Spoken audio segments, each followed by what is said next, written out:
This coronavirus is bigger than anything we've ever seen before. And on the biggest picture of all, the coronavirus and the coming crash, financial collapse possibly, marks the end of the industrial age and the beginning of the information age. It's a very big move. And the people that are in trouble today are people still stuck in industrial age thoughts. The people that are struggling financially haven't moved on yet. Those of you at home right now who are sitting going, but I'm going to lose my job, my house, my pension, and all this, it's because you're trapped with old thoughts. And as most people know, is that, when I came up with Rich Dad, Poor Dad 20-something years ago, mainstream media crucified me. They said, Rich Dad, Poor Dad, you don't know what you're talking about. I said, the rich don't work for money. Savers are losers. Your house is not an asset. And I was crucified, just crucified. And the good news is the most important thing you can have right now is not job security, but meaningful work. So you and I don't need the money, but our work is meaningful. And it's our meaningful work that gets us through the hard times. So the good news is my company is sold out. We cannot keep up with product. The bad news is the supply chain shut down, but that's a good problem. We have tons of cash. I have gold, I have silver. And I do have challenges in the real estate market, but that's going to make me stronger. That's my only attitude I can have. Otherwise, I just cry and say, well, the government should take care of me. I need a bailout. I need a stimulus. And stimulus means welfare for the rich. When I talk to young people, which drives the school teachers, I don't go back to schools anymore because I'm not politically correct. You know what I mean? So I went back, so when I would explain the Fed to them, I said, well, just think of Dorothy and the Wizard of Oz. There was the Tin Man, there was a straw man, and there was a lion with no heart. And so they thought they could go see the wizard, and the wizard would give them what they asked for. So they'd prance along the yellow brick road, and they pulled back the curtain, and it's a midget back there, this big illusion.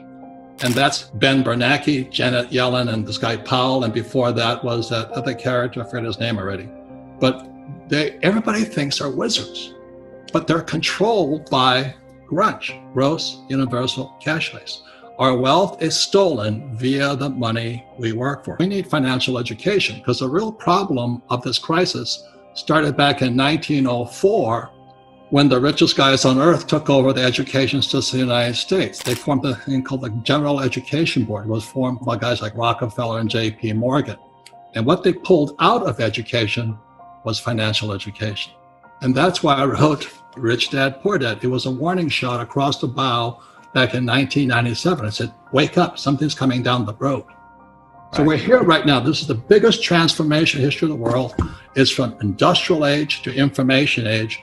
I'm doing well because I made the transition. I'm making more money than ever before. I have problems, but I'm making more money than ever before. But if you're losing money right now, the problem starts in what you were taught in school. Because they never taught you anything about money. They never taught you about a financial statement, like my rich dad did. They teach you that diploma is everything. It's a piece of toilet paper. BS. Right. And you buy into that mechanism of money, and you believe that that is the only thing to focus on. And what you're saying right now with these stimulus packages is all of this money being given, quote unquote, away by the government to everybody is actually devaluing your dollar, it's devaluing your pension, it's devaluing your savings, and it's wiping out businesses. So you're dying by this sword. This is how what Fuller talked about, the prison is inside our head, Buckminster Fuller. It starts with misinformation and misorientation. Misinformation, misorientation. And he says, how dare our schools punish kids for making mistakes? How else do you learn if you don't make a mistake and learn from your mistake? He says, God designed us. I'm not really religious. I'm not preaching here, okay? God designed us to learn by making mistakes. For instance, a baby learns to walk by falling down. Baby learns, to ride a bicycle by falling off the bicycle. Tiger Woods, the greatest golfer ever in the history of the world, because he made more mistakes than you and I did. But our schools punish you for making mistakes. 2008, it was, those credit default swaps. It was for residential real estate. So they bailed them out. This next crash is for the hedge funds and private equity that invested in all this commercial real estate.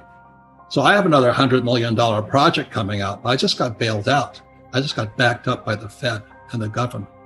So that's why it's socialism for the rich. Unfortunately, there's capitalism for the poor middle class, those that work for money. You're on your own. Right. If you own a small restaurant and you got to let go of your staff, you're no different than your staff right now. The national debt for World War II was $25 billion.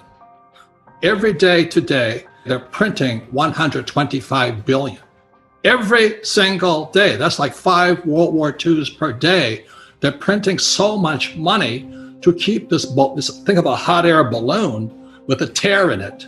And they're doing desperately trying to fix this tear. No matter how hard they try, the tear has gone beyond, it's coming down. So in financial terms, it's called our debt to GDP has now gone from 60 to 90 to 105, it's going to 120. We're bankrupt. And they're going to print more and more money, which means savers are losers, just as I predicted. Your money is going to be worthless in a few years. Wow. So my message is, this is metamorphosis time. Financial education is really financial transformation. And the definition of metamorphosis is very important. Metamorphosis, the definition is the evolution or the transformation from an immature form to an adult form. An immature form to an adult form. Metamorphosis is the same as a caterpillar turning into a butterfly. And Fuller always said there's nothing to predict a butterfly inside a caterpillar. So everybody listening right now, if you're struggling financially, just think of yourself as a little caterpillar. And this crisis is your cocoon. The question is, what do you emerge as? Do you emerge as a victim? The world did it to me, and the capitalists are crook, and the rich are bastards, and all this stuff? Or do you say, oh, this is the best thing that ever happened to me? The choice is between your head, your heart, your body, your mind, your spirit. That's where the choice, the metamorphosis, the evolution or the transformation from an immature form. Mommy, daddy going to take care of me. Mommy and daddy going to pay for my education. The government's going to give me Social Security. I have a 401k. My employer is an asshole. You're going to evolve from that into an adult. That's metamorphosis. Right. It does sound like a little kid. If you grow up mentally, emotionally, spiritually, physically, financially, and health-wise, voila, this is the best thing that happened to me. But if you're still a victim, you're not going to make it. The metamorphosis begins when you look in the mirror. And it's just like when I was going to blow this little boy's head off in Vietnam. I said, why am I doing this? Why am I going to kill this little 10-year-old boy? And he was a Viet Cong. I was justified by the rules of engagement to shoot him. But one day I wondered, why am I doing this? And if you're standing in front of the mirror today, with this coronavirus and looming depression, how did I get here is the question. What don't I know? What did my information, education, cultural background, what did not prepare me for today? That's where the transformation or the metamorphosis begin. You take responsibility. Everybody talks about rights, but we have personal responsibilities too. And unfortunately, our university systems have failed us miserably. And the reason for that is every professor wants tenure. That's my whole family. That was the most important thing about getting a job, was tenure, job security for life. And that's what they teach kids without knowing it. They teach kids that life is dangerous and you need to be protected. So they're immature. College professors are some of the most immature. They might be very smart mentally, but immature financially. They can't take care of themselves. So they're teaching kids to be victims. That's why these trigger mechanisms and you can't say words that are hurtful and all this stuff. So they're teaching that you're a victim, you're vulnerable. And what you teach and what I teach is that, hey, don't be a victim, be proactive. Can you just talk me through a few asset classes and explain kind of what's going on? Because I still think it's important for you to walk us through some basics, Robert, and whether that's real estate or oil or gold and silver, which you call God's money. Maybe you can give us all just a quick education on kind of some of that stuff. And I also heard you talking about something called the US crypto dollar. I don't know, maybe you could define some of those things for us right now. Well, gold and silver were here when the earth was formed. Do you know what I mean? It'll be here long after we're gone. It's God's money. God made it. And in our language, it's called counterparty risk. There's no counterparty risk. Your counterparty is God. That's pretty good.